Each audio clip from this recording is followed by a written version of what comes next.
Welcome to the Sports Betting Podcast from pregame.com for December 2nd, 2009, the week of December 2nd, 2009. I'm your host, RJ Bell. I'm joined by Marco D'Angelo, 30 years in the business, Vegas runner, genuine professional bettor here in Las Vegas. This is segment 5 of 6, big game preview, Dallas Cowboys, New York Giants. VR, tell us about the line move in this game. Okay, bear with me here.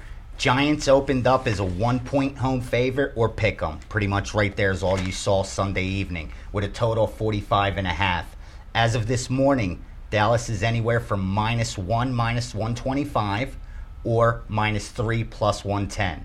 So anywhere in between there, there's a couple 2.5s out there, a couple 1.5s, -120s. All right, so we're right around, if you're going to be laying the normal 110, right around 1.5. Exactly. And so we have a move towards Dallas, and we got Dallas as a road favorite at the Giants. Yeah, and I'd say the wise guys hit it 2 different times because they hit an event right away that Sunday night and made Dallas a 1-point favorite, and then hit them again as a 1-point favorite, moved it up to like 1.5 and 2 at a lot of places. And my guess would be the meaning of this move is legitimate because it'd be hard-pressed to think going against the Giants.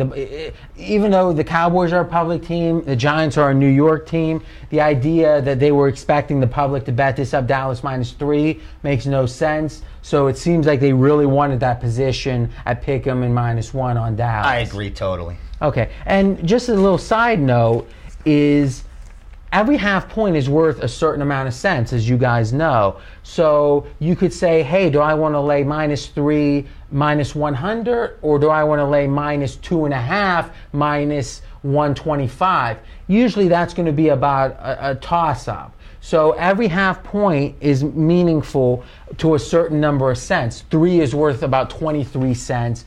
2 is worth about 7 cents.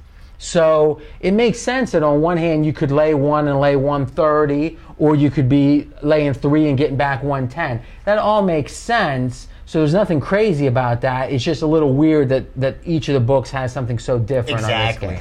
All right, so Marco, you've got your official free pick in this game. So let me hype this up a little bit. All of us combined 27-8. We talked about in an earlier podcast on our free picks. You've gone 11-3. So tell us who you like here and why. Well, deja vu for me, because a couple weeks ago, right here, I gave you Green Bay over Dallas. Exact same situation. Home dog. Green Bay was returning home off of an ugly loss. Giants are returning home off of an ugly loss against Denver on Thanksgiving Day. Dallas coming off a win just like they were when they went into Green Bay. Line opened up pick. They bet it up to Dallas -3. Same situation here. They're betting Dallas up. It's going to look like it'll finish at 3 come Sunday. I like the Giants. I know they're playing bad. So was Green Bay when they came in here. This Dallas team, I'm not sold on them. They scored 7 points against Green Bay, 7 points against Washington. Those are not defensive powerhouses to only score 7 But Washington's a good defense. Washington's got a good defense. I mean, they're probably a top third of the league. Top third, but still only 7 points. Yeah, no playing doubt. at home. And at the very end of the game. Right. And you look at Oakland game last week. Dallas could not have had a better situation last week in playing Oakland. They were playing at home on a short week. Oakland had to travel. Oakland was coming off a huge upset against Cincinnati the week before. They caught them in a great situation.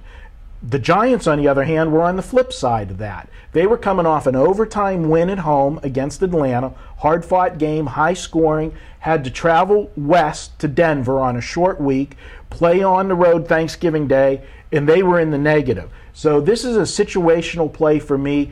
I like the Giants to rise to the occasion. But let's talk about this, a situational play. So what you're saying is this. One of your precepts you preach is bettors feel most strongly what they see with their eyes most recently. They saw Dallas look good and the Giants look bad on national TV on Thursday. So that makes you think there's value on the Giants. Absolutely. And again, in basketball, we get into this a lot. When you dig into the box score and say, hey, it's a deceiving score. And what you're saying is Dallas was deceivingly positive, Giants were deceivingly negative. Now, sometimes you say that, and then the line doesn't back it up. I say, where's the value? In this case, I see the value. The fact that the Giants are a home underdog against a Cowboy team that has not been impressive of late, I see the value. What causes me pause, and then I'd like to hear your thoughts, is how bad the Giants have been playing. So let me just kind of throw that out there, and VR, you can tell me what you think. And they have. I agree with both you guys. I think the value is on the Giants side. I think the public's going to come in on Dallas, and I think they're even going to use the revenge factor with the Giants going down to Dallas, beating them on national TV 33-31.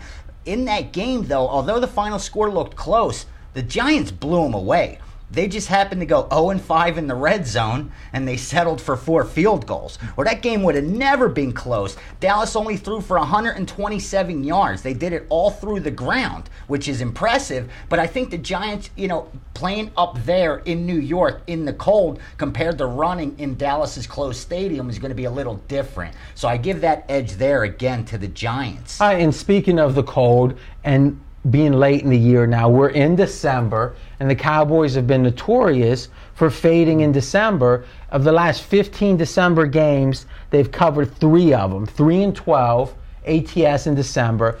And in this NFC East, they've only covered 3 of 13. They don't like smash mouth. They don't like smash mouth. They don't like late season football. Another thing that makes me like the Giants. But here's the big but. To me, you're right in that the public takes the most seriously what they see most recently. The way you win is find something that was deceptive that they've seen and are betting upon and bet opposite. My question is, with the injury to Manning, Eli's foot, is the Giants' poor performance deceptive, or is it just a matter that this guy's got a bad foot and he hasn't played a good game since?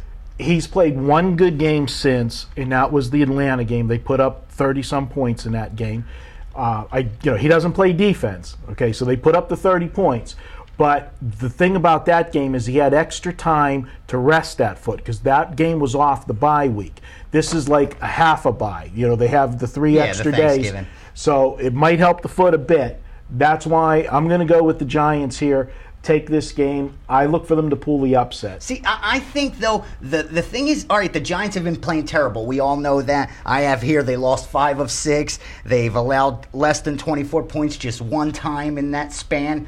But what I think is, I think we gave the Giants too much credit early in the season. I mean, they were one of the when they started out hot. That's the thing. They were 9-1 to win the Super Bowl. Right, and they started out so hot. But if you really broke that team down, they had no wide receivers. Remember, they lost everyone. So, I mean, I thought they were just, playing above their head early on, and then they just came back down to earth. And obviously, they've been playing below the average lately, but I don't think it's as much as they're as bad as everyone thinks they are. Yeah. And they are just 6-5. One other point that you brought out about the December stat with Dallas, another factor is December is money time. That's when you're making the crunch drive to the playoffs. When's the last time Romo's won a big game?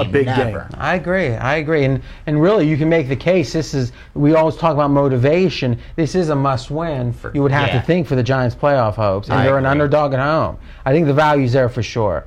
All right, good stuff. Next up, we're going to be talking our 6th segment of the 6 this week, Monday Night Football, Baltimore at Green Bay. And remember, you can get all of our videos at pregame.tv, or if you want to download and listen, just go to iTunes and search for pregame.com.